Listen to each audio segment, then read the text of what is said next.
Detalhe interessante, quando o ensaio é colorimétrico, a cor é sempre melhor observada em fundo branco, tá? Então, nós vamos observar isso no fundo branco. E o mais interessante, essa visualização, gente, ela é feita a partir do eixo vertical, tá? Então, eu olho por cima do tubo contra um fundo branco, ok? Eu não observo o tubo no eixo horizontal, o branco atrás do tubo, tá? Eu observo no eixo vertical com o fundo branco embaixo. É mais fácil de visualizar. E quando eu tenho um ensaio turbidimétrico, o que tem, o que está envolvido no ensaio turbidimétrico? Uma reação de precipitação. Então, eu vou desenvolver uma reação de precipitação, vai formar um precipitado que vai deixar esse tubo opalescente. Aí eu vou verificar e vou comparar a turbidez do padrão com a turbidez da amostra. Tá? Gente, turbidez, alguma coisa opaca, esbranquiçada, é melhor observar no fundo preto. Então, a observação é sempre no eixo vertical contra um fundo preto. E guarda esse detalhe. Ensaio colorimétrico, visualização em fundo branco. Ensaio turbidimétrico, visualização em fundo preto. Tudo bem? Alguma dúvida? Tranquilo? Podemos prosseguir? Eu tenho uma dúvida. Vamos Quando a lá. gente faz essa análise em suspensão, por exemplo, que é totalmente turvo, a visualização do aspecto também tem que ser do eixo vertical? Não pode ser olhado de forma fundo branco, mas olhar de forma horizontal, sabia? Vamos pensar. Você está pensando em suspensão, produto suspensão ou algum IFA que Produto seja... seria produto final mesmo. Ah, não, então esse ensaio limite não se aplica Não se a produto. aplica, entendi. Não, tá? Esse produto, ensaio limite, é para análise de matéria-prima, controle de insumos, Beleza. tá? Obrigada. Se você quer ver, por exemplo, num produto final, grau de turvação, suspensão homogênea, você pode olhar no fundo horizontal, sim, tá? Mas no ensaio limite para matérias-primas, a observação é no eixo vertical. Beleza, obrigada, Pro. Imagina, vamos lá.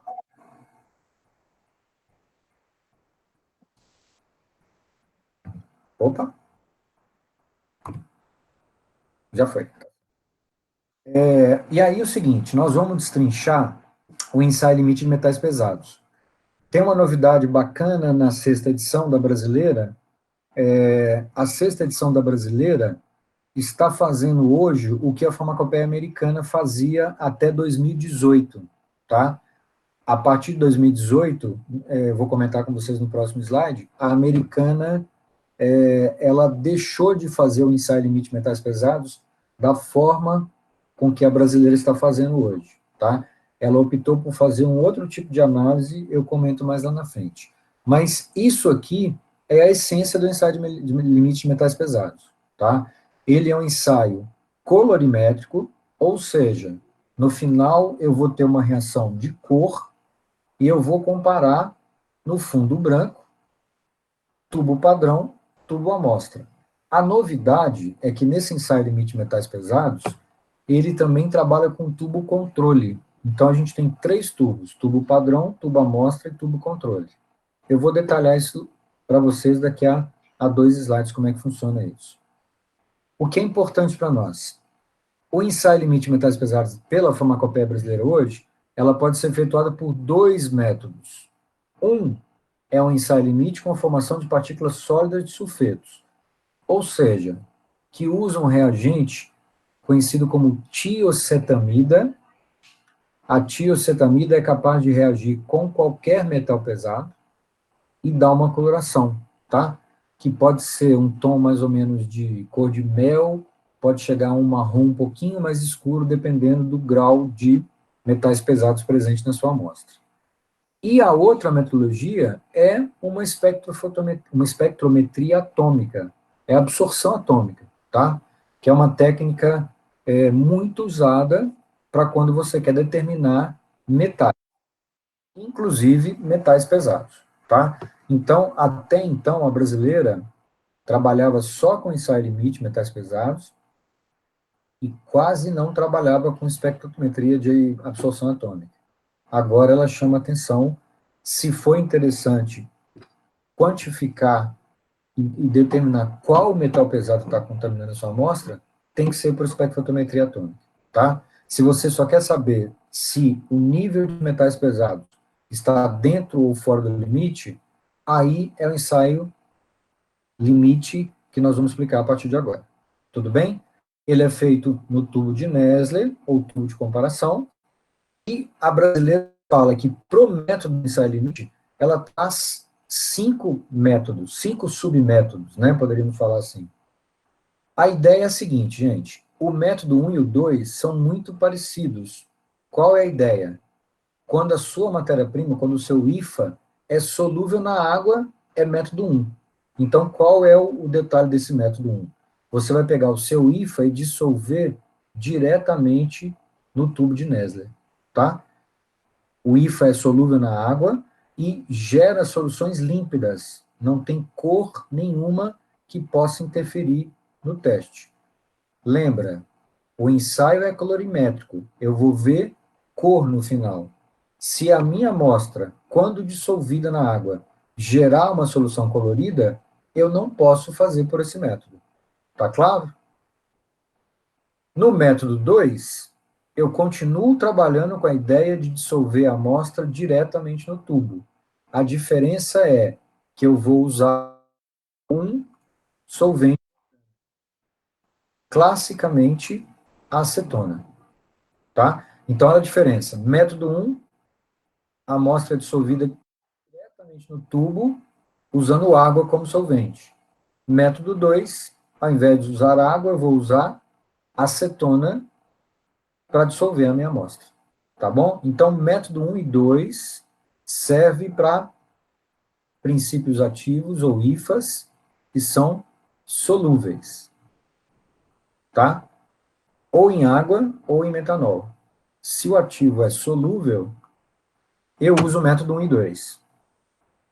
Agora, se o ativo é insolúvel, ou na acetona, ou se ele gera soluções coloridas, soluções que têm cor, o ativo, por exemplo, eu não posso usar método 1 e 2. Então, vai me restar o quê? Método 3, 4 e, se for o caso, 5. Tá? Então, a escolha do método é em função da característica do seu princípio ativo. Agora, não preocupa com isso, porque, gente, a própria farmacopeia já define isso para você. Tá? Nós vamos ver alguns exemplos de aplicação, e vocês podem percorrer a farmacopeia e buscar, tá? Qualquer IFA é feito um ensaio em limite de metais pesados. É o único teste que é feito em toda a matéria-prima. Vai lá e vê. E quando você observar método ensaio limite de metais pesados, ele vai falar de cara, método 1, ou método 2, ou método 3, e assim por diante, tá? A própria farmacopeia define para você qual método utilizar. 1 e 2, IFAs solúveis dissolvidos diretamente no tubo de Nesler, tá? Método 3. Qual é o detalhe do método 3? Ou o IFA é insolúvel, ou ele tem cor. E isso vai atrapalhar a leitura final do ensaio. Então, o que eu sou obrigado a fazer nesse caso? Eu tenho que destruir todo o material orgânico presente nesse material, tá? E aonde eu vou fazer isso? Eu vou fazer isso aqui, ó, num cadinho de porcelana, tá? Vou pesar o material, uma quantidade X de amostra, que eu vou explicar para vocês como é que funciona esses cálculos envolvendo ensaio limite. Vou atacar esse material com ácido sulfúrico, primeiro, depois que conseguir destruir boa parte desse material orgânico, eu vou incinerar esse material numa mufla a 500, 600 graus. Quem já fez esse tipo de análise No final, a impressão que você tem é que não tem nada dentro do cadinho. O cadinho volta branquinho da mufla. Só que ele pode, sim, ter metais pesados. Aí você redissolve em ácido, filtra para o tubo de Nessler e prossegue a reação. Tá? Então, a ideia que eu quero que vocês guardem é o seguinte. No método 3, a amostra é calcinada ou incinerada num cadinho. Aonde? Na mufla, tá? A mufla é aquele, parece um mini forninho, um alto forninho, né? Que chega a, aqui é 600 graus, mas a mufla chega a 800 graus, 1000 graus, sem problema, tá? É aquela que você tem que não pode abrir de frente, tem que pegar com a luva de amianto, né? Para não ter perigo de queimar a mão, senão você sapeca a mão toda se não tiver cuidado para trabalhar com a mufla, tá certo? Então, método 3, a amostra é calcinada em cadinho, depois incinerado em mufla. E o método 4, a mesma coisa, você também tem matéria-prima que é insolúvel em água ou gera solução colorida. E aí o que você vai fazer? A destruição do material orgânico da amostra vai ser feita por um processo de digestão. A diferença é essa. Aqui, a amostra é incinerada, calcinada. Aqui, a amostra é digerida.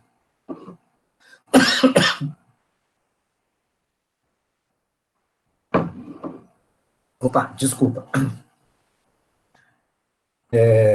Tudo bem? E aí o detalhe é esse. Se a amostra é digerida, essa digestão, gente, ela é feita no aparelho de Kildo. Eu não sei se vocês tiveram a oportunidade de trabalhar com Kildo. A Renata costumava usar o Kildo na bromato, né, na análise bromatológica. Alguém tem experiência de ter trabalhado com ele alguma vez? Eu não. Não lembro, Pro. A Renata costuma usar esse digestor de Kildo. A gente tem esse aparelho na São Judas, tá? Não sei se ele está com um problema, mas a princípio ele está usando. Eu lembro de ter feito uma parte do trabalho no TCC do chocolate com cafeína. A gente fez a determinação de cinzas, de proteína, lipídios no chocolate usando o aparelho de Kilder. A gente tem esse aparelho aí. E o método 5, gente, é o seguinte: se nada disso aqui funcionar, né? 1 e 2 não aplica, 3 e 4 não são suficientes, então eu vou para o método 5. E aí o método 5 é usar a espectrofotometria atômica. Tá certo? Então a ideia que eu quero que vocês comentem é isso. 2, 3, 4. 1 e 2, a amostra dissolvida diretamente no tubo de neve. 3 e 4, a amostra é ou incinerada no cadinho e mufla, ou digerida, destruindo todo o material orgânico, né, num digestor de Kilder, ou num aparelho de Kilder. Fechou?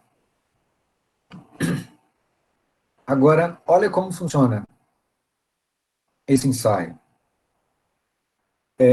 Eu tentei fazer esse desenho aqui, né, bem primáriozinho, demorou um tempo danado, imagina, o recurso que eu usei para fazer isso, e ainda apanhei para fazer. Porque esses desenhos eu sempre mostrava na lousa, né, era muito mais simples. Mas eu falei, puxa, não tenho mais lousa, então preciso criar um outro jeito, eu vou criar vergonha e fazer esse desenho. Tentei, né. Como é que funciona a história?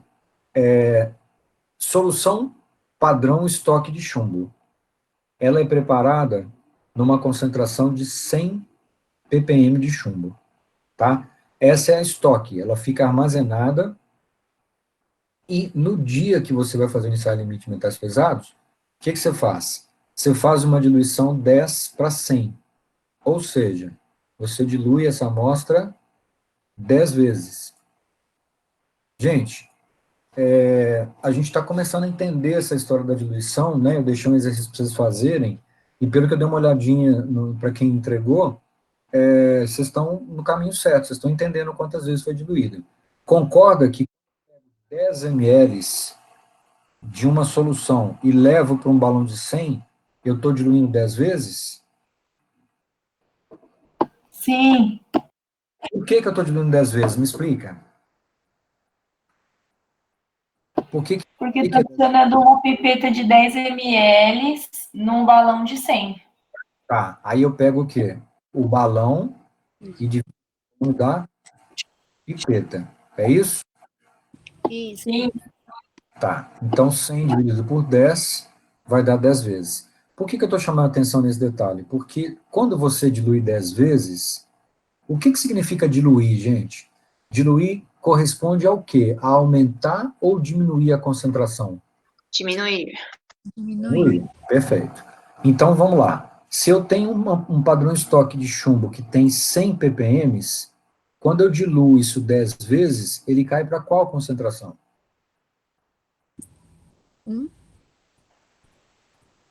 Se você tem um padrão de 100 ppm e dilui ele 10 vezes, essa solução cai para qual concentração? 10. 10. Né? A ideia é essa. Por isso que eu... 10. Boa. Por isso que eu preciso entender diluição.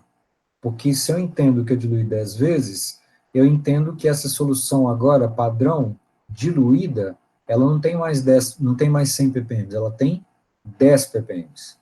Ok? Agora, como é que é feito o teste? Passo a passo. Você pega, no dia do teste, faz essa diluição, e a partir da solução padrão diluída, você pega 2 ml dessa solução e coloca dentro do tubo, que você identificou como tubo controle, e dentro do tubo padrão. Tá? Então, 2 ml de padrão de chumbo diluído vai nos 2 primeiros tubos. E, para a amostra que você está analisando, se for método 1 ou método 2, o que você vai fazer? Dissolver a amostra diretamente no tubo. E aí o que você vai fazer? Você vai colocar X grama de amostra no tubo identificado como amostra e X grama de amostra igual aqui no tubo controle. O que eu quero dizer para vocês? Vê se vocês entenderam. O que vai no tubo padrão? No tubo padrão vai os 2 ml dessa solução padrão diluída, não é isso? O que vai no tubo amostra? X gramas de amostra. Agora, o que vai no tubo controle? No tubo controle vai as duas coisas, tá? Vai 2 ml do padrão e X gramas de amostra. Tudo bem? Essa é a ideia de como é que é feito o teste. Agora, vamos prosseguir. O que acontece? Na sequência, primeiro, eu ajusto o pH da minha solução entre 3 e 4. Ou com ácido acético 1 molar, ou com hidróxido, opa, faltou hidróxido de amônio aqui, tá? Hidróxido de amônio 6 molar. Então, por exemplo, se a minha amostra é ácida, eu vou colocar hidróxido de amônio, para chegar nesse pH 3 e 4. Se a minha amostra é básica, eu vou usar o ácido acético 1 molar para chegar nesse pH 3 e 4, ok? Então, é só um ajustezinho de pH para ficar próximo do que eu quero. Porque, num segundo momento, o que eu vou fazer? Eu vou adicionar 2 ml agora de tampão acetato pH 3,5. Tá? Gente, em todos os tubos, ok? Põe tampão no padrão, põe tampão no controle, põe tampão na amostra. Depois, o que eu faço? Adiciono 1,2 ml de tiocetamida, que é o meu reagente de cor. É a tiocetamida, ou ela, né, acho que ela é uma menina, que vai reagir com metais pesados e vai formar cor, tá? No final, o que falta fazer? Lembra, o tubo de Nestle tem uma marquinha de 50 ml. Então, depois que eu adicionei esses componentes todos, eu vou completar o volume, homogeneizar e deixar em repouso durante 2 minutos. Depois de 2 minutos, gente, o que eu observo? Não é um ensaio colorimétrico? Vocês estão vendo que formou cor aqui embaixo. Se é colorimétrico, eu vou observar num fundo branco. E aí, o que eu espero que aconteça? Eu coloquei aqui em cima o que a farmacopeia fala, tá? Entre aspas mesmo, faltou colocar referência. A coloração desenvolvida na preparação à amostra não deve ser mais intensa do que na preparação padrão. Por que isso, gente? Qual que é a ideia? Quando eu faço um ensaio limite, o que eu coloco no tubo padrão? Normalmente eu coloco uma quantidade equivalente ao limite dessa impureza que eu posso ter. Então, o padrão é o meu limite. Coloco na amostra uma quantidade que eu possa comparar com o padrão. E aí a ideia é a seguinte: se a cor da minha amostra for mais intensa que o padrão, significa o quê? Que a minha amostra está acima do limite. Se a coloração da minha amostra for menos intensa que a do padrão, e é isso que nós estamos observando aqui no nosso exemplo, significa que eu até tenho um pouquinho de metal pesado na minha amostra, mas essa quantidade de metal pesado está dentro do limite. Dá para entender? É um ensaio, gente, de comparação de cor, intensidade de cor. No tubo padrão, eu estou colocando o máximo de impureza que eu posso ter. No tubo amostra, eu coloco uma quantidade equivalente a esse máximo. Eu vou mostrar para vocês os cálculos agora. E aí eu comparo. Se isso aqui está menos intenso que isso, opa, perfeito. Se tiver igual, ainda está legal, está dentro do limite. O que não pode é a amostra estar mais intensa que o padrão. Tudo bem?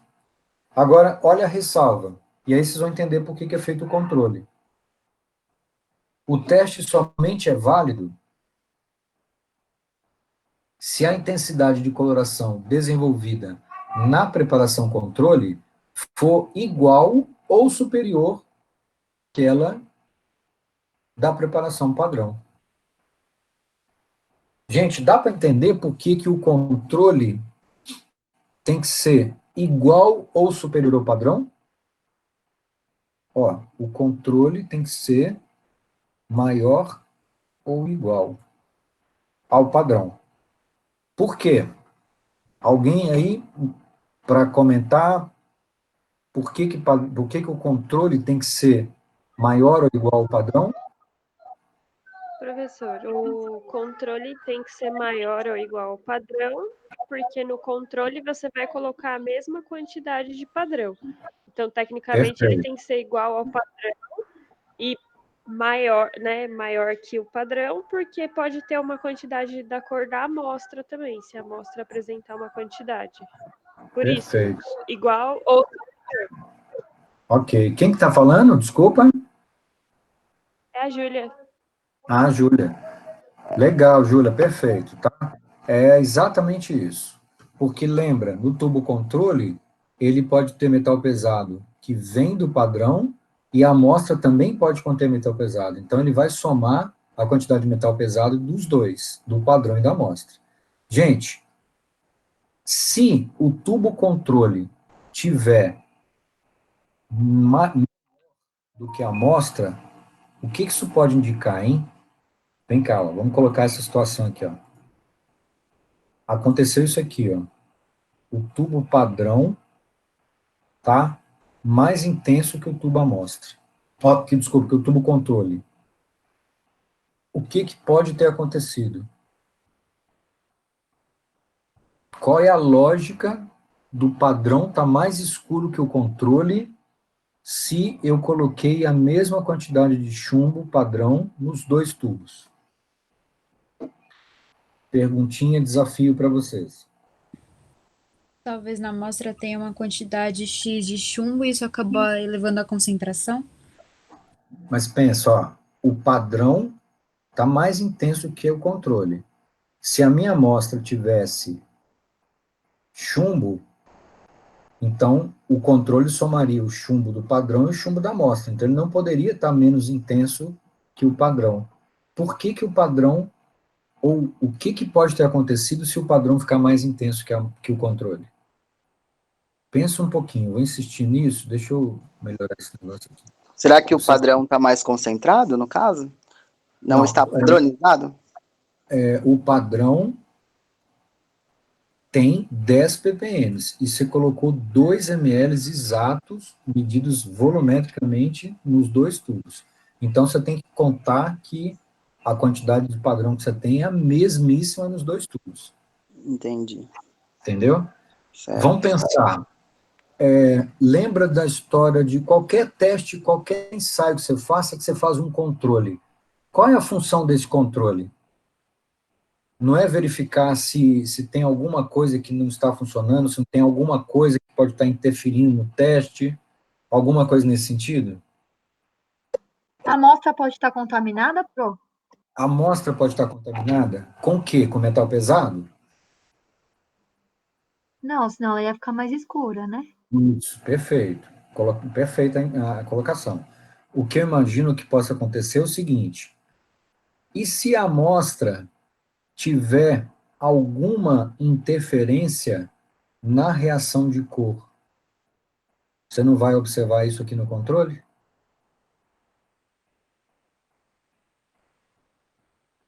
Ó, a amostra, por algum motivo, sei lá, reage com a tiosultamida e diminui a intensidade da coloração dela, tá? Se isso acontecer, o que vai acontecer? A coloração do tubo padrão, que só tem padrão, vai ficar mais intensa que o controle. Tá certo? Então, esse tubo controle, ele foi introduzido em todos os métodos, tá? A novidade da sexta edição é essa. O tubo controle está em todos os métodos, 1, 2, 3 e 4. Você faz sempre tubo controle. Então, você sempre vai terminar o ensaio com 3 tubos de Mesler. Padrão, amostra e controle. Tá bom? Então, guarda. Para estar de acordo, a amostra tem que ser menos intensa que o padrão, pode ser até igual, não pode ser maior. E o tubo controle tem que ser o quê? Maior. Vamos apagar aqui para não deixar isso. O tubo controle tem que ser maior ou igual ao tubo padrão. Porque senão ele está indicando que tem algo de podre no seu ensaio.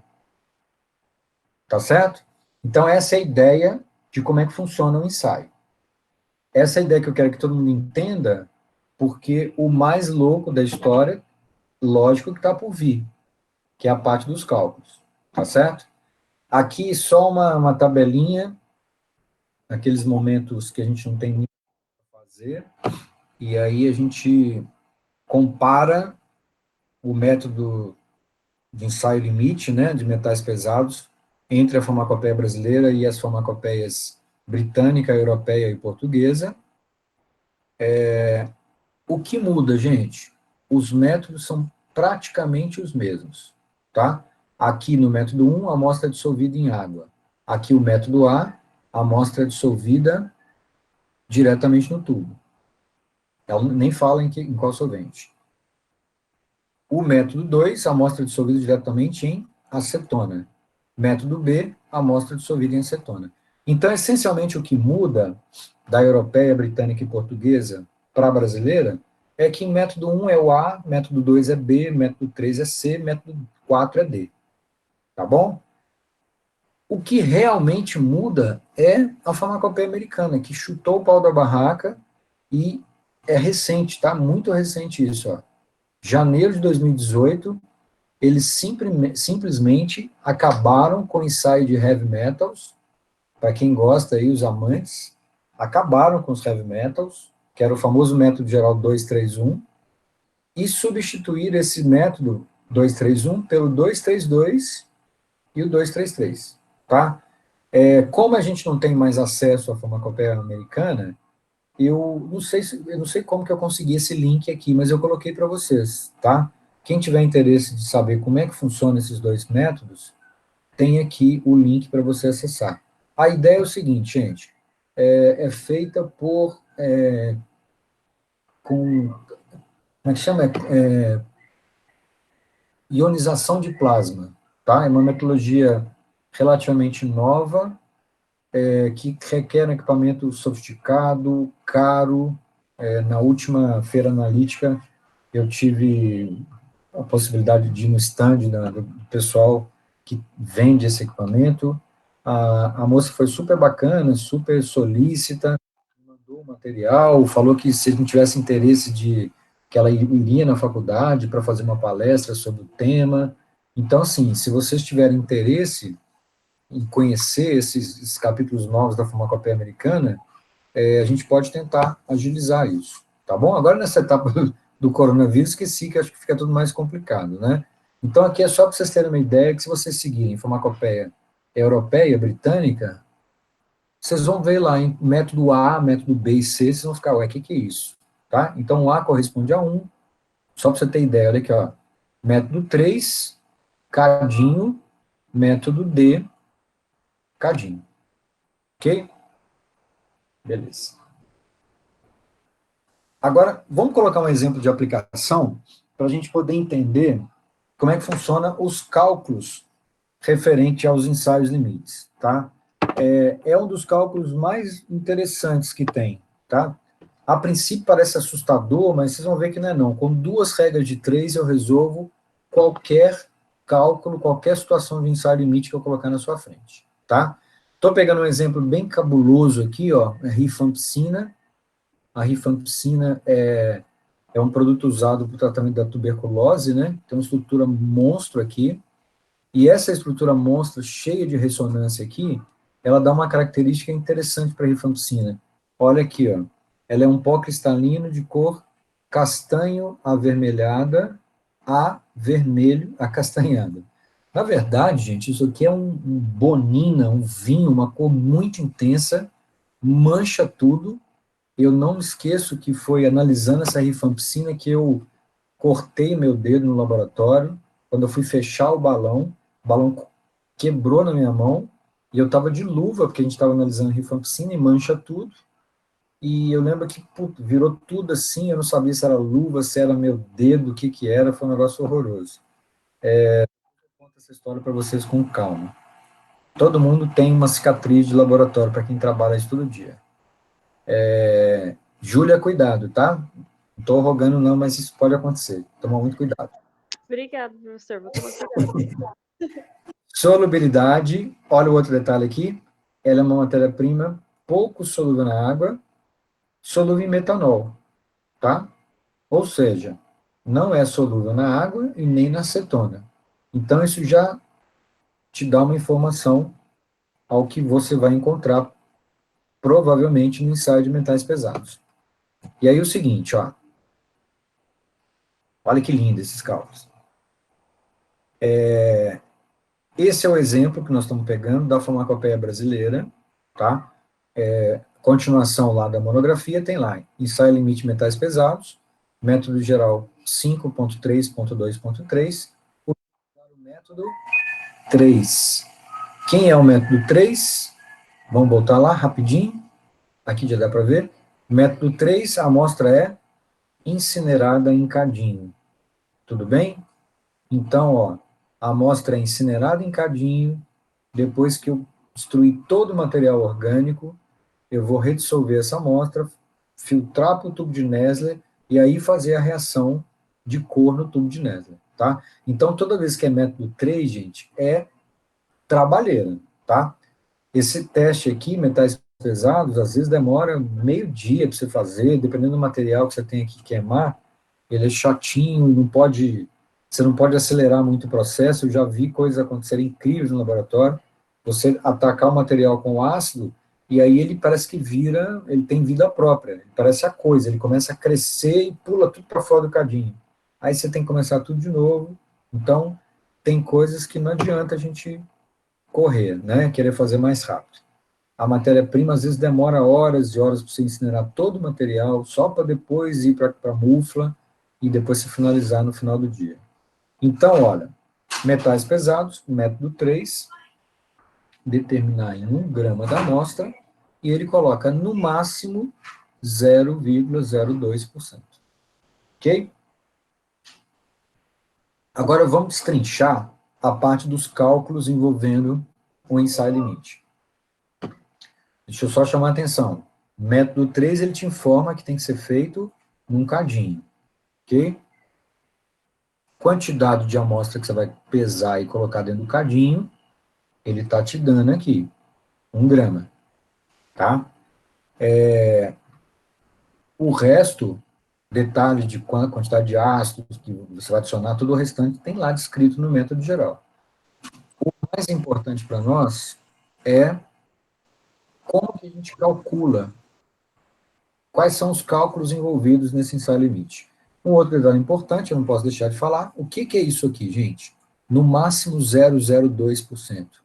O que você acha que é esse 0,02%? É a quantidade de metal? Que você pode ter no máximo na sua amostra, tá? Então, esse é o limite de metais pesados que você pode ter na sua amostra. Perfeito. Vamos lá. Pergunta número A. Qual é o limite de metais pesados para essa matéria-prima em ppm? Eu estou perguntando por quê? Porque os cálculos em ensaio limite, a gente vai trabalhar com ppm, tá? ppm é uma unidade bastante importante, principalmente quando eu trabalho com ensaio limite. E aí a ideia é o seguinte, eu sei qual é o limite, a farmacopeia me deu, mas a farmacopeia me deu em quê? Em porcentagem. Então, o objetivo da questão número A é como transformar porcentagem em ppm. Esse é o nosso desafio. Alguém quer perguntar alguma coisa?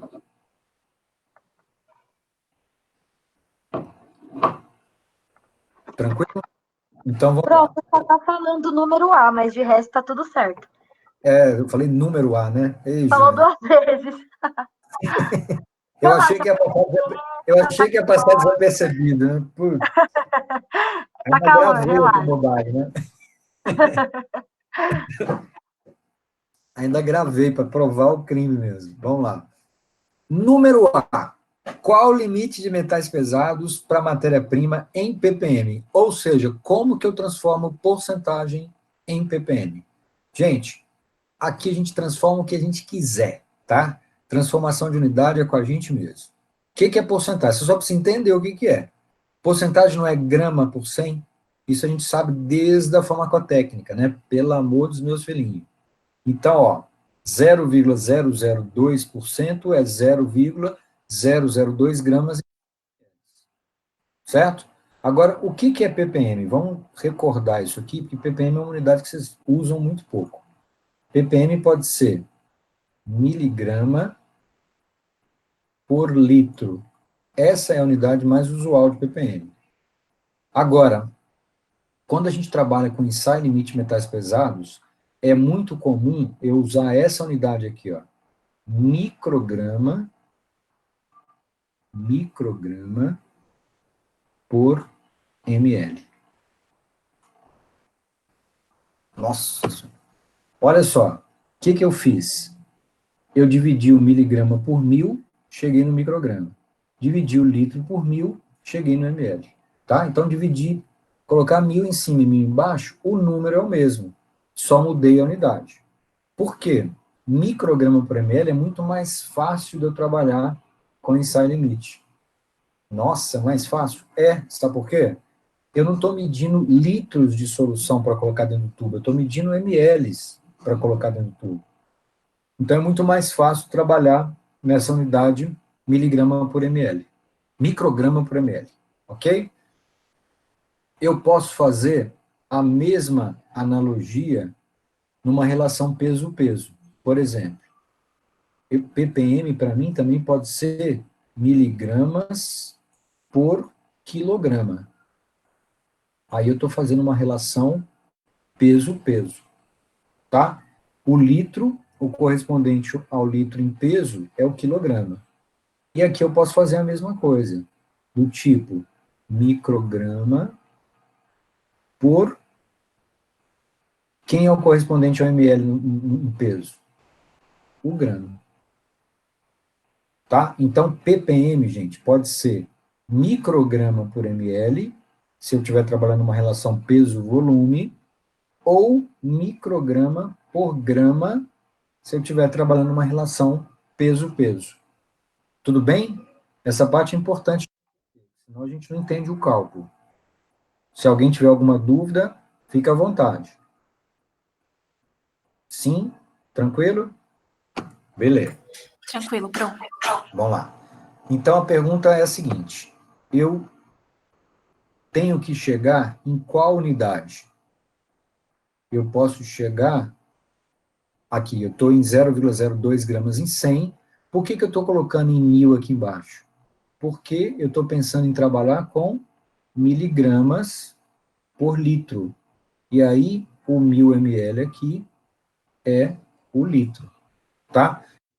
0,002 gramas em 100, em 1000 ml, que é 1 litro, eu tenho X. Cheguei na concentração em grama por litro. Grama por litro não é ppm. ppm é o quê? Miligrama por litro. Então, o que eu tenho que fazer?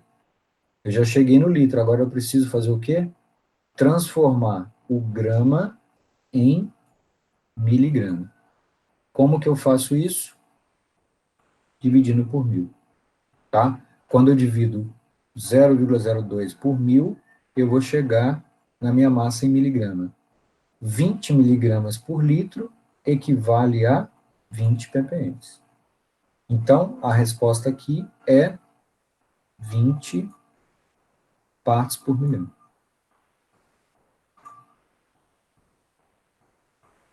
Zero vírgula 0,02% equivale a 20 ppm. Para vocês verem e terem uma ideia da grandeza, né? O limite de metais pesados de uma matéria-prima tem que ser muito pequeno, é na ordem de ppm mesmo. E normalmente, gente, não passa de 20, tá? É muito raro eu encontrar alguma matéria-prima que tem um limite acima de 20 para metais pesados. Tem matéria-prima que é 5, tem matéria-prima que é 10. 20, se não me falha a memória, é a concentração máxima que eu normalmente costumo encontrar. Beleza? Então, só para você ter uma ideia, o que significa 20 ppm de metal pesado com uma matéria-prima? Significa o quê? Que eu posso ter, no máximo, 20 miligramas de metal pesado em cada quilo da matéria-prima. É isso que você tem que entender, tá? Ou então, cada grama da sua matéria-prima pode ter, no máximo, 20 microgramas de metal pesado. É isso que o limite de 20 ppm te fala. Beleza? Dúvida me para, tá, gente? Não fica com vergonha, não. Pode falar. repetir essa última parte, por favor? Uma parte? Essa parte que você falou, o que significaria os 20 ppm? Podemos Exato. ter no máximo quanto na amostra? Lembra, se você tiver uma relação peso-peso, imagina sua matéria-prima sendo um sólido, tá? O que é 20 ppm de metal pesado? Significa que em cada quilo da sua matéria-prima, você pode ter no máximo 20 miligramas de metal pesado. Cada quilo, 20 miligramas. Ou, uma coisa menor, mais palpável, para cada grama da matéria-prima, eu só posso ter 20 microgramas de metais pesados. É isso que corresponde a um limite de 20 ppm. Ficou claro? Ficou, Pro, obrigada. Imagina. Agora vamos lá. Questão B de boníssimos alunos. Qual a quantidade de chumbo presente nos 2 ml da solução padrão de chumbo diluída? Vou voltar aqui só para vocês lembrarem. O que a gente coloca dentro do tubo padrão? 2 ml de quem? Da solução padrão diluída de chumbo. Então, a pergunta que não quer se calar é a seguinte: quanto de chumbo eu estou colocando aqui dentro do tubo de Nestlé para fazer a reação de cor? Como é que eu faço essa conta? Quanto de chumbo, tipo assim, ó, quanto de metal pesado, né? Vamos colocar metal pesado. Na verdade é chumbo, né? Porque eu estou usando uma solução padrão de chumbo. Quanto de chumbo eu estou colocando aqui dentro do tubo padrão quando eu pego 2 ml dessa solução a 10 ppm? Como que eu faço esse tipo de cálculo? Vou voltar lá. Ó. A solução diluída não tem 10 ppm? essa solução padrão diluída de chumbo, ela tem 10 ppm de chumbo. O que significa 10 ppm? Para uma solução, uma relação peso-volume. Uma solução 10 ppm tem o quê? 10 microgramas em cada ml.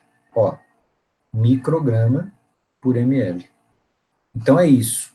Se a sua solução padrão tem 10 ppm, significa que cada ml dessa solução, você tem 10 microgramas de chumbo. Quando você pega 2 ml dessa solução, o que você está colocando lá dentro do tubo de Nesler? O equivalente a 20 microgramas de chumbo, tá? Tá claro, gente? Ô, Pro, eu só não entendi porque na A você usou miligramas por litros no ppm e na B você está usando microgramas por Perfeito. ml. Exatamente, é por isso. Quando você trabalha com... eu quero preparar uma solução a 20 ppm. É melhor eu trabalhar com essa unidade, tá? Porque eu vou pesar miligramas e vou dissolver um balão de meio litro, de 250 ml, coisa desse tipo. Agora, quando eu estou trabalhando o cálculo do limite de metais pesados, é melhor eu trabalhar com micrograma. Por quê? Olha a quantidade de ml que eu coloquei dentro do tubo. 2 ml.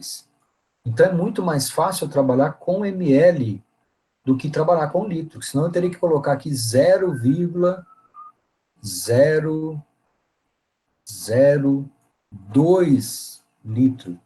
Não tem sentido eu trabalhar com isso aqui, tá? É muito mais fácil eu trabalhar com ml. Então, vai ser a única situação que vai valer a pena trabalhar com ppm nessa unidade. Micrograma por ml, quando for a solução padrão, e depois do outro lado aqui nós vamos ver que nós vamos trabalhar com essa unidade aqui, ó, micrograma por grama, quando for a amostra. Tá claro, Gil? Ficou sim, Pro, obrigada. Então, ó, deixa eu apagar um pouco de coisa aqui para não atrapalhar. Então, gente, ó, 2 regras de 3, sempre, tá? Por isso que, assim, o ensaio limite parece ser um cálculo complicado, mas quando você entende que tudo é feito com 2 regras de 3, uma para o padrão e outra para a amostra, acabou o mistério, tá? Vocês vão entender perfeitamente isso. Lá dentro do tubo de Nestlé, eu coloquei 20 microgramas de chumbo. E aí, gente, qual que é a ideia? Se eu vou comparar intensidade de coloração, se eu estou colocando 20 microgramas de chumbo no tubo padrão, o quanto que eu tenho que colocar de amostra no tubo amostra? A ideia é, eu tenho que colocar uma quantidade de amostra X que seja correspondente a quanto? Aos 20 microgramas de chumbo. Porque não tem sentido eu comparar 20 com 40, ou 20 com 10. Eu tenho que comparar 20 com 20, porque aí, se a minha amostra tiver mais intensa que a do padrão, significa que eu não tenho só 20, eu tenho mais do que 20. Vamos explicar isso melhor. Regra de 3 para amostra.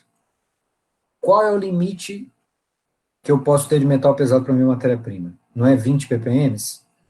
Como é que eu escrevo 20 ppm numa relação peso-peso? Porque aqui eu estou trabalhando com a minha amostra, que é um sólido. O que é... Opa, ppm, né? Não PMM. Peraí. Gente, essa letra ridícula é impossível, tá? Porque eu vou providenciar um negocinho, diz que tem uma telinha que se dá para escrever com uma canetinha. Vou ver se eu acho isso. Vou na Santa Efigênia amanhã para ver isso. Vou nada, tô louco que eu vou sair. Ó, 20 ppm de uma matéria-prima sólida. Como é que eu trabalho o ppm numa relação peso-peso? É micrograma por grama. Então, é isso que eu quero mostrar para vocês. Ó, isso aqui, deixa eu colocar o marca-texto aqui, que acho que eu tenho mais controle. Marca-texto. Ó, 20 microgramas por grama vem do limite, tá? o limite da sua matéria-prima você coloca aqui em cima. Olha qual que é a ideia. ppm não é parte por milhão? Então, vamos pensar. O que é 20 partes por milhão? Significa que eu posso ter 20 metal pesado em 1 milhão de partes da minha matéria-prima. Não é isso? Então, eu posso pensar assim, 20 partes em 1 milhão de partes. Agora, tira a parte da história, coloca a unidade que a gente conhece. 20 gramas em 1 milhão de grama. 20 miligramas em 1 milhão de miligramas. 20 microgramas em 1 milhão de microgramas. Pronto, isso é 20 ppm. Só que, sim, 1 milhão de micrograma é um negócio de louco, ninguém trabalha com 1 milhão de micrograma. Mas 1 milhão de micrograma equivale ao quê? A 1 grama. Então, aí vem uma relação peso-peso, tá vendo? Micrograma por grama. Por isso que veio aqui, ó, micrograma por grama. Porque é parte por milhão. 1 milhão de microgramas equivale a 1 grama. Então, essa informação vem do limite. Tá? E aí, o que eu vou colocar aqui embaixo? O que eu quero descobrir? É o item C, né? Desculpa que eu já estou pulando aqui. Olha o item C. Demonstre através de cálculo por que foram tomados 1 grama da amostra. Ele já me fala qual a quantidade que eu tenho que pesar. Agora, de onde vem esse 1 grama? Isso que eu quero mostrar para vocês. Por que ele fala para determinar em 1 grama de amostra? Por causa disso. Porque, olha aqui. Deixa eu tirar o realce. Se eu sei que a minha amostra pode ter, no máximo, 20 microgramas de metais pesados em cada grama dessa matéria-prima, eu tenho que pesar uma quantidade X para colocar lá no tubo de Nessler da amostra, que seja equivalente a quem? 20.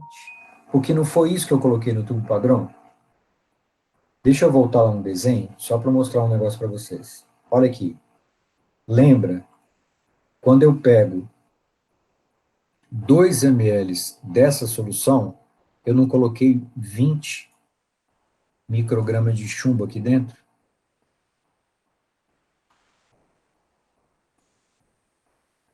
Lembra que a reação de cor da tiocetamida, ela é proporcional, a intensidade é proporcional à quantidade de chumbo que tem lá. Então, se eu faço o teste com 20 microgramas de chumbo, ele me dá uma tonalidade de cor. Se eu tenho 40 microgramas de chumbo, ele me dá uma intensidade maior. Se eu tenho 10, ele me dá uma intensidade menor. Então, se eu quero comparar, e o tubo, o método é comparação visual. Se eu estou colocando 20 microgramas de chumbo no tubo padrão, eu tenho que colocar uma amostra, uma quantidade X de amostra, que a gente está calculando lá, que seja equivalente a quanto, gente? A 20. Tá? É esse o detalhe. Eu não consigo comparar 20 com 40. Eu tenho que comparar 20 com 20. Então, se no meu tubo padrão eu coloquei o equivalente a 20, no meu tubo amostra eu tenho que pegar uma quantidade de amostra que tenha uma quantidade equivalente a 20 de chumbo, para eu comparar 20 com 20. Dá para entender? Essa é a parte mais confusa, mais complexa do cálculo, tá? Você entender por que você está pegando, no nosso exemplo lá, por que eu estou pegando 1 grama? Porque quando eu pego 1 grama, eu estou pegando uma quantidade equivalente a 20 microgramas de chumbo. Por que eu sei isso? Olha aqui. Olha o meu limite. Não é 20 ppm? Ou seja, em cada grama da minha matéria-prima, eu posso ter, no máximo, 20. Então, quando eu peso 1 grama e coloco lá no tubo de Nessler, eu estou comparando 20 com os 20 do padrão. Tá? Então, esse cálculo é assim. Regra de 3 do padrão. Essa aqui é fixa, gente. Não precisa preocupar, tá? Porque o método USP, o método brasileiro, padronizou. Ele sempre vai usar 2 ml do padrão. Então, você sempre está fazendo a reação com 20 microgramas de chumbo. E aí, essa quantidade, então, ela é fixa aqui embaixo. Tá? Ela é sempre 20 aqui embaixo. Porque você tem que pegar sempre uma quantidade para comparar com os 20 que você colocou no padrão. Então, essencialmente, o que muda? Muda aqui em cima. Quer ver? Deixa eu colocar uma situação. Vamos supor que o limite de matéria-prima, limite de metais pesados numa matéria-prima, seja 10 ppm. O que vai mudar na regra de 3 da amostra? Aqui sai 20 e entra 10. Ou seja, em cada grama da minha matéria-prima, eu posso ter, no máximo, 10 de chumbo. Então, vem cá. Se eu tenho que pegar uma quantidade X para comparar com os 20 que eu coloco no tubo padrão, quanto vai dar esse meu X aqui? X aqui, no caso, é igual a 2 gramas. Tá? Então, olha que a ideia. Se muda o limite, muda a quantidade que eu vou pegar da amostra, para ter sempre uma quantidade que seja correspondente a quanto? A 20. Para eu poder comparar 20 com os 20 que eu coloquei no tubo padrão. Sim ou não? Deu para entender? Fui claro? Preciso repetir, mas quantas vezes?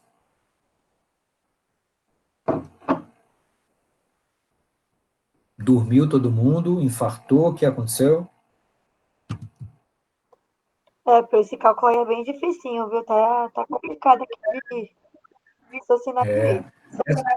Ele parece ser complicado a princípio, mas se você entende que são duas regras de 3, e quando você pegar o mecanismo do cálculo dessas regras de 3, você vai ver que é muito simples. Eu não estou subestimando, não. A princípio é difícil. Lembra que eu comentei com vocês? Calma, Isabelle, vai dar certo. Eu comentei com você duas, Beatriz, calma. Quando eu fiz a prova da FURP, eram 10 questões. Eu acertei 9. Sabe qual que eu errei? Exatamente essa de metal pesado. Tá? Então, isso não é fácil. A ideia que eu quero que vocês entendam é, quando eu faço um ensaio de comparação, eu não posso comparar coisas diferentes. Se eu estou colocando aqui no meu tubo padrão o equivalente a 20 microgramas de chumbo, no meu tubo amostra, eu vou precisar colocar uma quantidade que seja correspondente ao 20. Tá? Porque olha qual a ideia. Se eu peguei uma quantidade de amostra que é correspondente ao 20, e essa matéria-prima está dentro do limite, o que está acontecendo? Você está comparando 20 com 20, no máximo isso aqui vai ser igual. Tá? Agora, pensa na situação. Eu coloquei o equivalente a 20 aqui no tubo de amostra. A amostra ficou menos intensa do que o padrão. Ótimo. O que significa? Que a minha amostra tem menos do que 20. Então, está dentro do limite. Agora, vamos colocar uma outra situação. Tenho 20 no padrão. Coloquei uma quantidade de amostra que corresponde ao 20. Mas a amostra ficou mais intensa que o padrão. O que significa? Que a amostra tem mais do que 20. Porque a intensidade de cor está relacionada com a quantidade de chumbo que está lá. Se a amostra ficou mais intensa que o padrão, significa que eu tenho mais do que 20. Então, a minha amostra está fora do limite. Melhorou um pouquinho? Assim dá para entender, Pro. O problema é entender essa conta doida aí dificultou. Então, vamos botar na conta doida lá, só para mostrar para vocês o seguinte, ó. Eu vou apagar essas coisas doidas que eu fiz aqui, tá? Para melhorar um pouquinho aqui o visual. Que aí vocês vão entender como o negócio é lógico e relativamente tranquilo. Ó, tubo padrão. Regra de 3 para o padrão. É sempre a mesma. Por quê? Porque a solução padrão, deixa eu voltar lá só para lembrá-los, ó, o padrão é sempre feito do mesmo jeito. Eu parto do estoque, no dia da análise eu diluo ele 10 vezes, até chegar em 10. E essa solução que tem 10 ppm de chumbo, eu sempre pego 2. Isso é padrão, tá? Não muda. Então, que eu estou mostrando para vocês aqui no cálculo da regra de 3 do padrão? Que se esse padrão tem 10 ppm, lembra, ppm para uma relação peso-volume é micrograma por ml. Então, pronto. O que é 10 ppm? É 10 microgramas por ml. 10 ppm e 10 microgramas por ml é a mesma coisa. Micro, né? Desculpa aqui. Micro. Nossa, peraí. Ai, que coisa horrível. Peste. Ô, Pro, e rapidinho, a gente só sabe que o padrão tem 10 ppm porque está descrito isso no item B, certo? Exato. Aí eu estou perguntando, quanto que... Solução padrão de chumbo diluída, 10 ppm. É isso que está escrito na B e é por isso que a gente sabe isso para fazer a C, certo? Perfeito. Beleza. Exatamente, é exatamente Então, isso. é sexta, já são 10 horas. Mas tá bom, estamos indo. Agora vamos de novo, vai. Pode continuar. Então, entendeu que sempre, como você sempre pega 2 ml, no tubo padrão você está sempre colocando essa quantidade. Ok? Então, a ideia é, eu tenho que pegar uma quantidade de amostra X que seja equivalente a quanto? A 20. Porque eu não posso comparar 20 com 40 ou 20 com 10. Eu tenho que comparar 20 com 20. Então, a ideia é essa, gente. Isso aqui é fixo. Isso é fixo. Tá? Isso vem daqui. Pega os macetes, tá? Essa regra de 3 é sempre igual. Essa daqui, o que muda? Isso aqui também é sempre igual. A única coisa que vai mudar nessa regra de 3 é o quê? Vou botar de roxo aqui.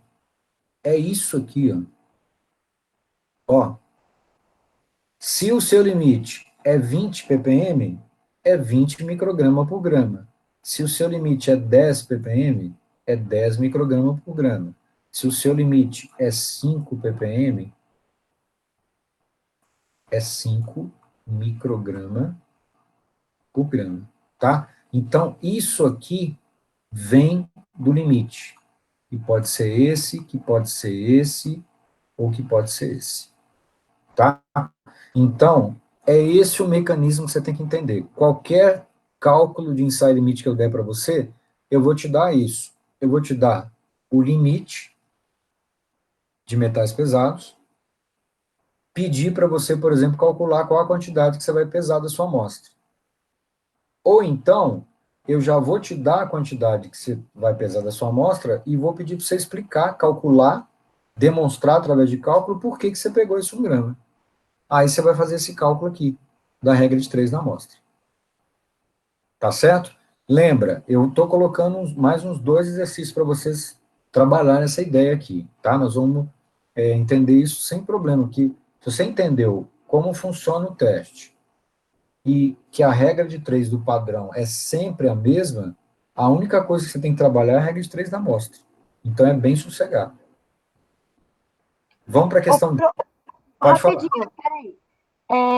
Na C, quando você fez a regra de 3 do padrão, você só colocou que 10 microgramas são iguais a 1 ml porque o padrão é 10 ppm. Agora, vamos supor, se fosse 20 ppm, aí você colocaria que 20 microgramas são iguais a 1 ml, é isso? Perfeito. Ah, tá. É que você falou que esse valor nunca vai mudar. Então, quando você fala isso, parece que sempre vai dar 20 essa conta. Sempre. Todas as vezes, em qualquer exercício, com qualquer valor. Exatamente. É exatamente isso, Ju. Para o padrão, sempre 20, tá? Porque a farmacopeia americana, brasileira, todo mundo padronizou usar 2 ml dessa solução a 10 ppm. Nas edições anteriores, você tinha variações, tá? Tinha método que mandava pedir 4 ml, pegar 1 ml, mas agora padronizou. Todas as farmacopeias, todos os ensaios, ele manda você pegar 2 do padrão. Então, essa regra de 3 do padrão morreu. Ela é fixa. Sempre. A única coisa que você vai ter que trabalhar, sinceramente, é a regra de 3 da amostra. Tá? Então, não precisa preocupar com o padrão. Vai ser sempre 20. E aí, gente, a questão D aqui, por que foi utilizado o método 3 para a realização desse ensaio limite de metais pesados? Deixa eu voltar para te dar uma informação a mais, né? Só para relembrar. Quem é o método 3? É o método do cadinho, que vai ser incinerado na mufla. A pergunta é, por que, que a rifampicina tem que ser feita pelo método 3? Por que não pode ser método 1 ou 2, onde eu dissolveria a amostra diretamente no tubo de Nestlé? Solúvel em água. É insolúvel. Isso.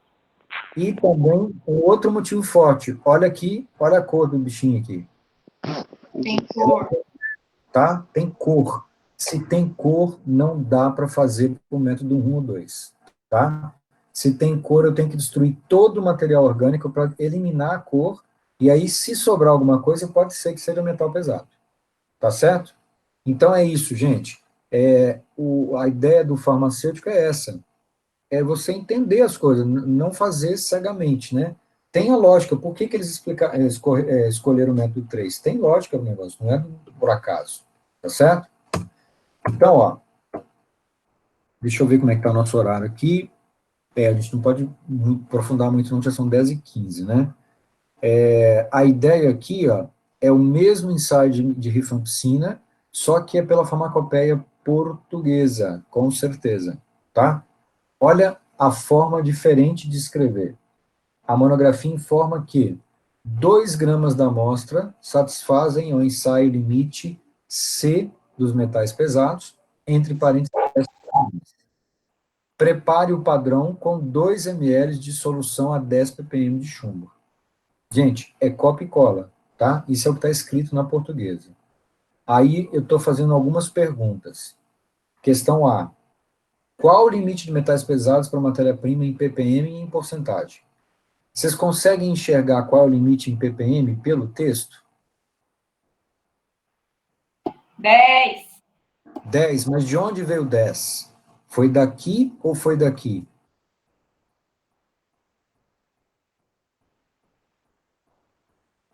Do parênteses, não foi, Pro?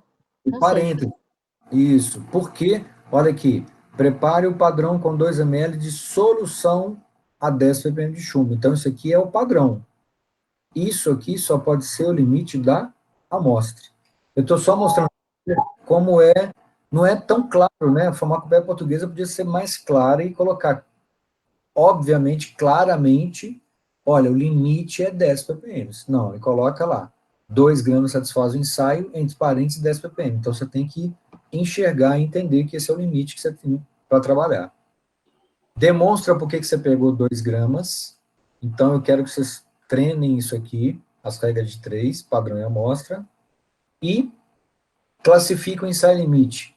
Se ele é quanti ou ele é semi, se ele é colorimétrico ou turbidimétrico. Como é que vocês classificariam o ensaio limite de metais pesados? Quanti ou semi?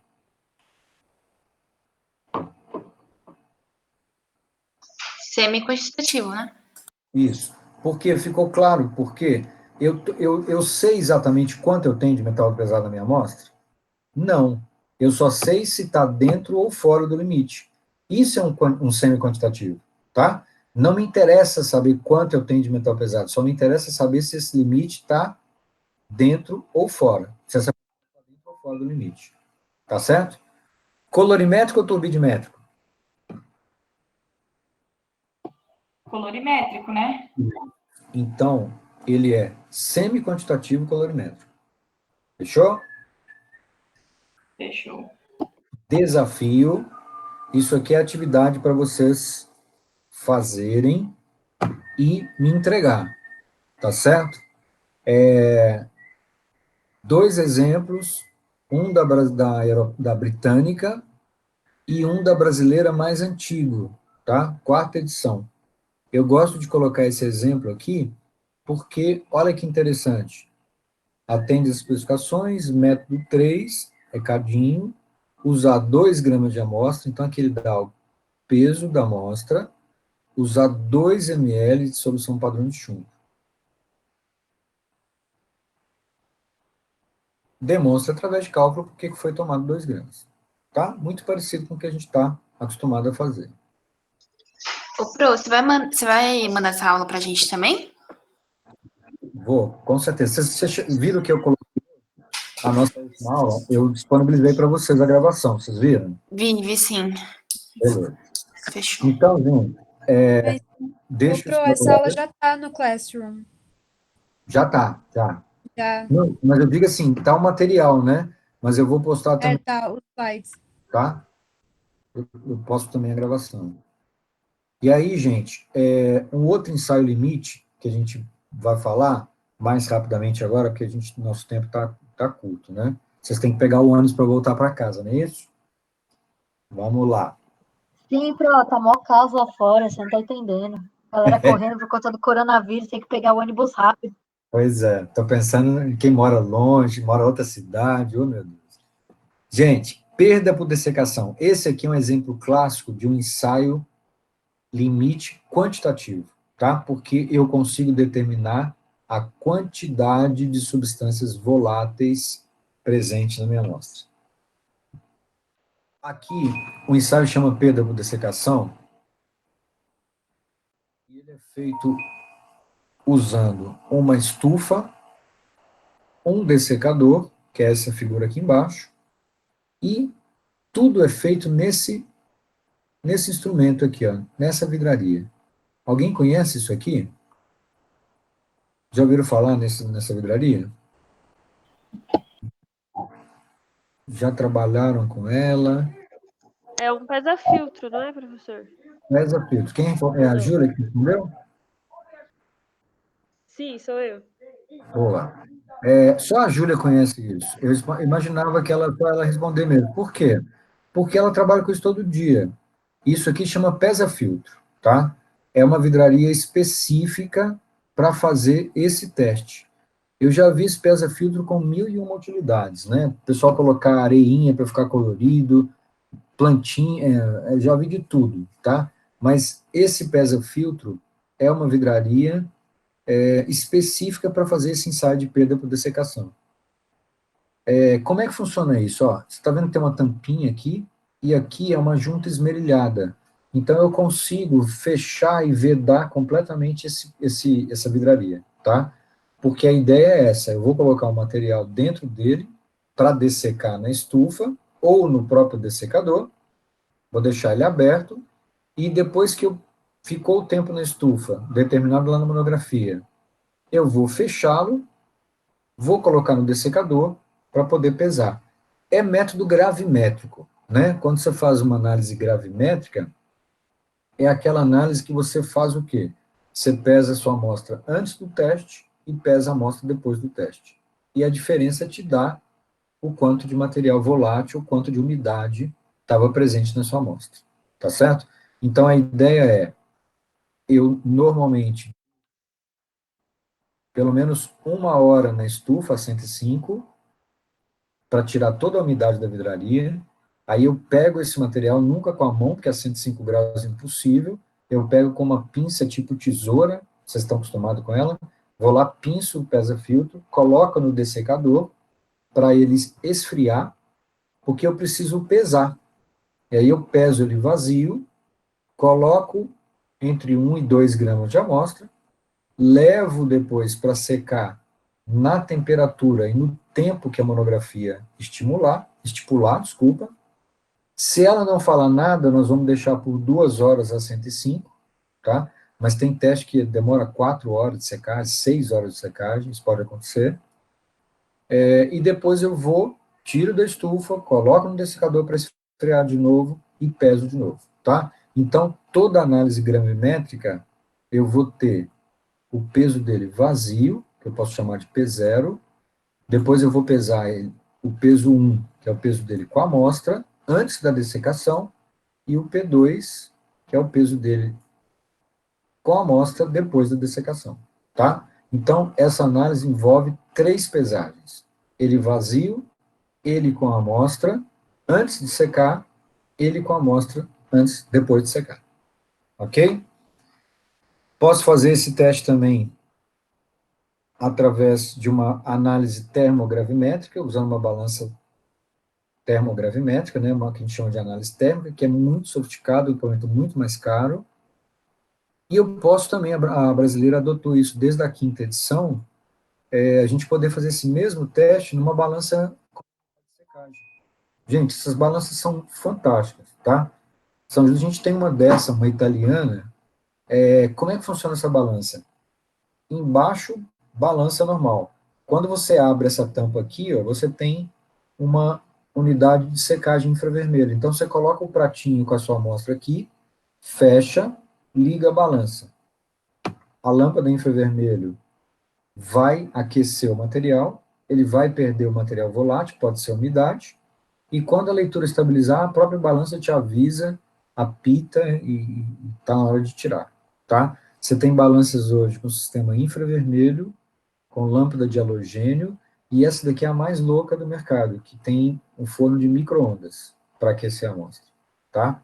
Tudo baratinho, deve custar uns 20 mil dólares uma balança dessa, 20 mil euros, é por aí esse preço, tá? Mas vale muito a pena, porque esse ensaio que eu faço tradicionalmente no pesa-filtro, que eu demoro mais ou menos umas 5 horas e pouco para fazer, eu consigo fazer aqui e o resultado sai em 5 minutos, tá? Então vale muito a pena. Se você é uma indústria top, você vai ter um equipamento desse para facilitar e agilizar o seu processo. E aí, Nossa, Pro, tem que valer muito a pena mesmo, hein? Porque 20 mil É, euros tá é caro, barato, hein?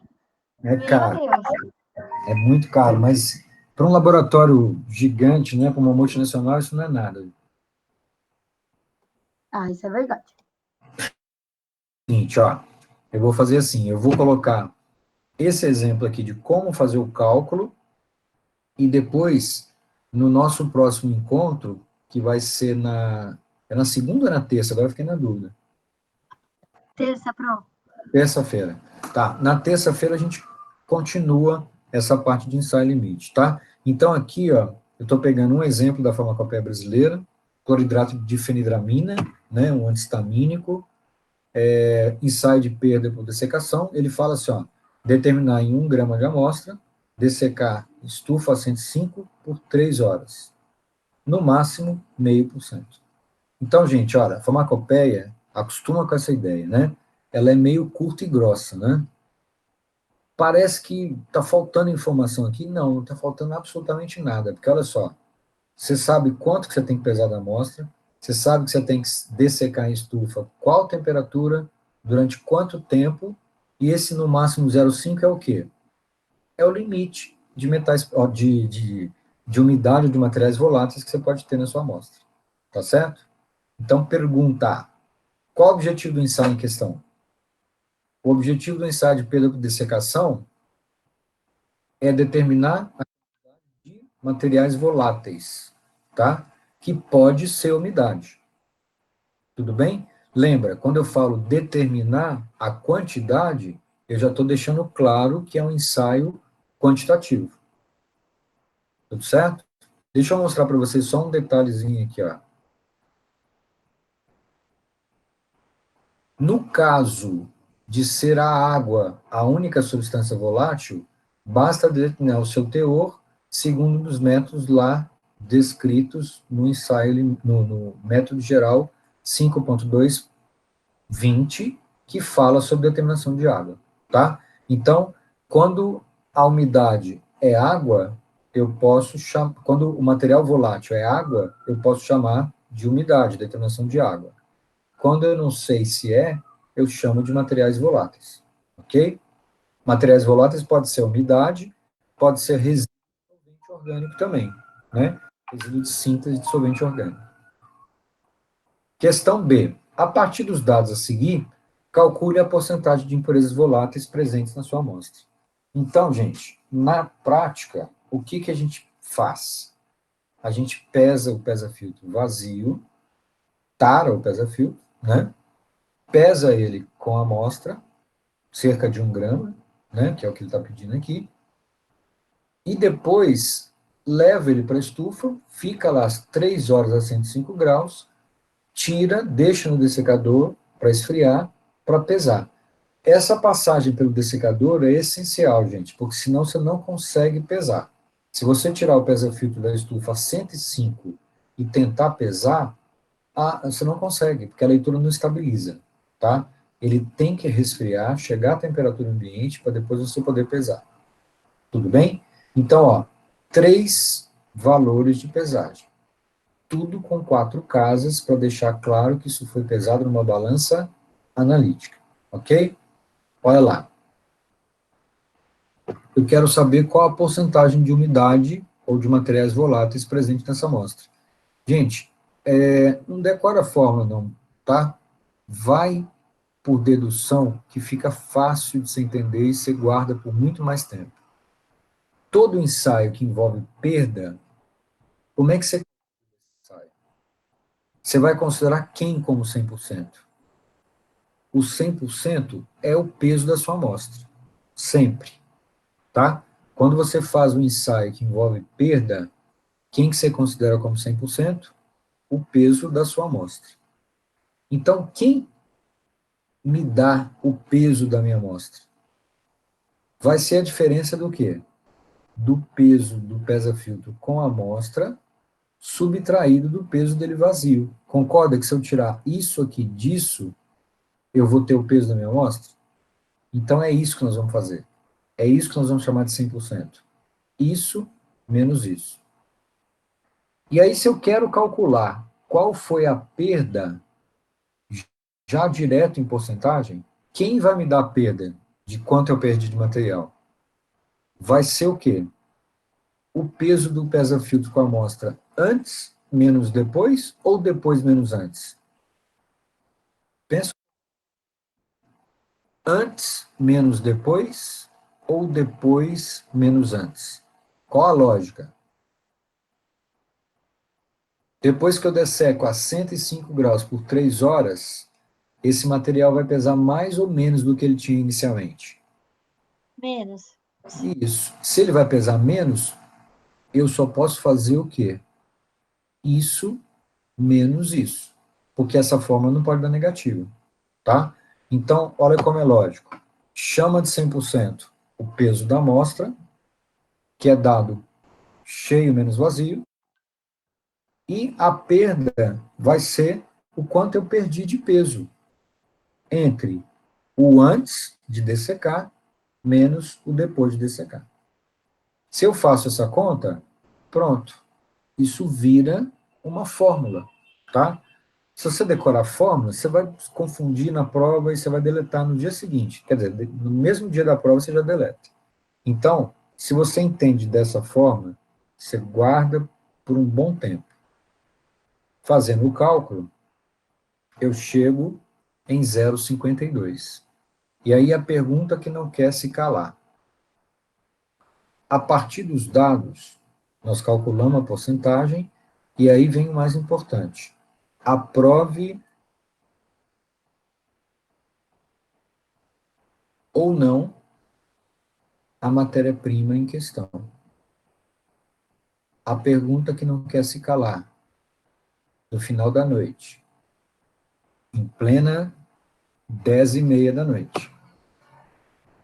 Aprovado ou reprovado? De acordo ou em desacordo?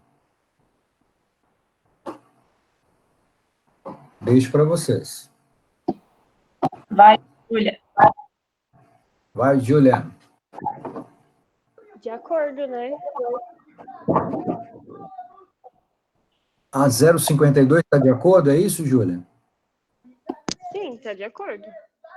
Por quê? Me explica. Porque é no máximo 0,5. Mas não deu 0,52? Mas lá ele tá pedindo com uma casa só. Se você fizer arredondamento, vai ser 0,5. Muito bem. É isso aí, tá? Ufa! Tá de acordo. Vem Porque CRF. muito bem, vem CRF. Gente, isso é essencial, tá? Quando eu falo, é a primeira vez que a gente está vendo isso aqui, eu vou cobrar isso o ano todo, o ano não, o semestre todo. O resultado tem que ser expresso com o mesmo número de algarismos significativos da sua especificação. Isso é essencial, tá? Se a sua especificação tem uma casa depois da vírgula, você tem que expressar o seu resultado com uma casa depois da vírgula. Então, eu preciso conhecer regra de arredondamento muito bem. Se eu não conheço, a gente vai conhecer em breve. 0,52 é 0,6 ou é 0,5? 0,5. 0,5. Tá. Me fala o que vocês entendem de regra de 3. Regra de arredondamento. Vamos lá. Deixa eu mostrar uma situação para vocês. 0. Ponto 55. Vamos lá, vamos colocar uma situação. Então, peraí. Quer complicar, né, Pro? Claro. 0,54. Qual situação? Vai para 0,5 ou para 0,6? 0,5. 0,5. Tá. 0,5. Por quê? Qual a regra que vocês entendem? Abaixo de 5, arredonda para baixo, é isso? Isso, essa é a regra que eu entendo. Perfeito. Então tá. Agora vamos mudar uma coisa aqui. 0. Eita. 56. Mantém. 0,5 ou 0,6? 0,5. 0,5? 0,6, Lília. 0,6, Lilian. 0,5, Matematicamente, 0,5. 0,6. 0,6? 0,5. Quem falou 0,6?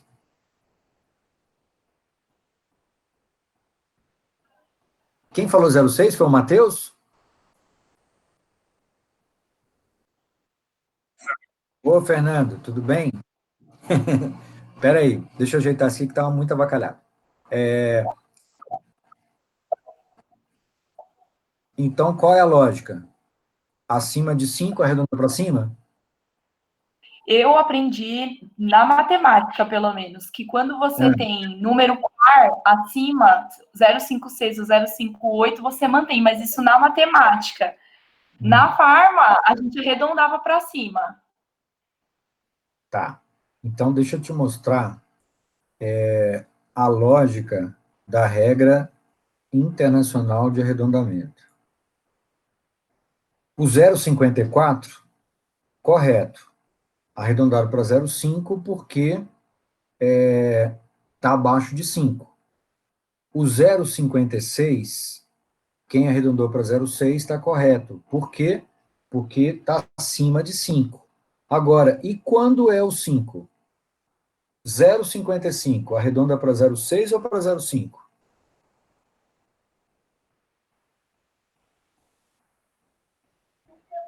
Para 0,6, professor. Para 0,6 também. Para 0,6? Tá. Dava para 0,6. Ok. Então, deixa eu colocar uma última situação para a gente poder encerrar essa discussão. Ó. Ponto 45. Vai para 0,5 ou vai para 0,4?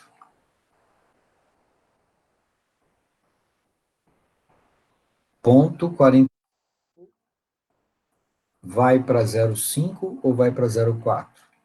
0,5. 0,5. 0,5? Então, peraí. Aqui, deixa eu mostrar aqui só um detalhe aqui. Eu não estou querendo confundir, não, gente. Só querendo acertar esse negócio, porque nós vamos precisar essa regra de arredondamento bem entendida até o final. Ó, quando era 0,55, vocês arredondaram para 0,6, não é isso? É isso, é por causa do número par, né? Que vai manter. Exatamente. Agora, olha aqui, ó. Quando é 0,45, você arredonda para 0,5 ou para 0,4? Para 0,5. 0,4 porque é número par, né? Isso. É isso que eu queria chegar, tá? Olha aqui. Acima de 5, 40, 56, 57, 58, arredonda para cima. Abaixo de 5, 4, 3, 2, arredonda para baixo. Quando é o 5, arredonda para quem? não é nem para cima nem para baixo, arredonda sempre para o número par. Ó, aqui o par foi para cima, aqui o par foi para baixo. Então, a regra, quando é o 5, não é arredondar para cima ou para baixo, é arredondar sempre para o número par. Ficou claro? Deve ter muita gente assim, nossa, não acredito, não era isso que eu aprendi, que não sei o quê. Gente, regra internacional de arredondamento, tá? Acima de 5 para cima, abaixo de 5 para baixo. Quando é o 5, arredonda para o número par. Não importa se para baixo ou se para cima. O que importa é arredondar para o par. Concordaram? Sim. Então, tá bom. Sim. Beleza. Então, eu vou deixar para vocês também, para vocês treinarem esse cálculo, tá? Bem simples. E a gente continua essa história, esse finalzinho da história, falando sobre o método Kalb-Fischer e sobre destilação isotrópica, tá? Porque eu acho que vocês já devem estar cansados, né? Vocês aguentam mais um tempinho ou não? Não. Tá bom, unanimidade, beleza. Vamos então encerrar por aqui. Eu vou fazer assim, ó. Eu quero que vocês me entreguem esses 2 exercícios, tá? Esse de perda por dessecação e o que estava, deixa eu voltar aqui, esse aqui da rifampicina, esse aqui, tá? Então, são 3 exercícios de desafio, bem simples, tá? No esquema que a gente fez o outro também. Só para vocês exercitarem isso e me entregar, e para eu ir acompanhando, ver se vocês estão entendendo direitinho, tá? Então, lembra, o objetivo é vocês treinarem fazer, não adianta um fazer e o resto copiar, que para mim não tem nem menor sentido, tá? Ah, tem pontuação? Tem. Ah, eu preciso garantir esse ponto? Tudo bem, gente, mas eu estou preocupado se vocês estão entendendo, porque depois tem uma avaliação onde a gente vai verificar isso, né? Então, não adianta fazer um copia e cola, o importante é entender, tá certo? Se alguém tiver alguma dúvida, não hesite em me procurar, eu fico sempre à disposição para qualquer dúvida. Ô, Tá certo? Pro, volta até lá que você resolveu o último exercício, por favor, só para me tirar um print. Volto. Nossa, ixi, o que eu fiz? Ih, Ah, eu já sei, peraí. Pronto. é isso aí. Peraí, dá uma segurada aí, por favor. Peraí, deixa eu colocar aqui, ó, isso. Nossa, mas tá horrível isso, hein? Aceito sugestões de como, se alguém tiver uma indicação de uma lousinha digital, alguma coisa assim para essa minha letra ficar menos podre um pouquinho. Peraí, Pro, que eu tô pelo computador, tá difícil. Só mais um minutinho. Tá bom. Professor, computador, notebook com touch. Resolveria. Tem alguma opção mais em conta? Legal. Então, ó, a gente para por aqui e finaliza esse restinho na terça-feira. Tá Foi, bom? Pro, obrigada. Já tirei a foto aqui. Beleza. Deixa eu voltar então para a tela. Isso. Deixa eu só anotar essas informações aqui, que eles estão me cobrando, quantas pessoas estavam presentes, então São estou 2 colocando exercícios, então, né, Pro? 2 exercícios. Na verdade, são 3, Não, né? 3. Isso. O primeiro desafio Tá. tinha 2 e o segundo tem 1, tá certo? Então, ó, 24 pessoas presentes e agradeço Quando que é para entregar? na terça-feira que vem. Já? Tá bom?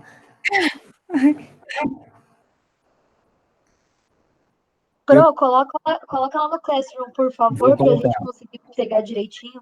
Valeu. Com certeza. Tá bom? Gente, obrigado, então. Sextou, mas nada de sair de casa, tá? Juízo, fiquem em casa, quarentena. Vamos com fé, nós vamos sair dessa situação, tá bom? Obrigado. Bom descanso para todos. Valeu, Pro. Tchau, Pro, para você também. Boa noite. Obrigado, bom descanso. Sextou às 11 horas, né, Pro? Boa noite. Boa noite.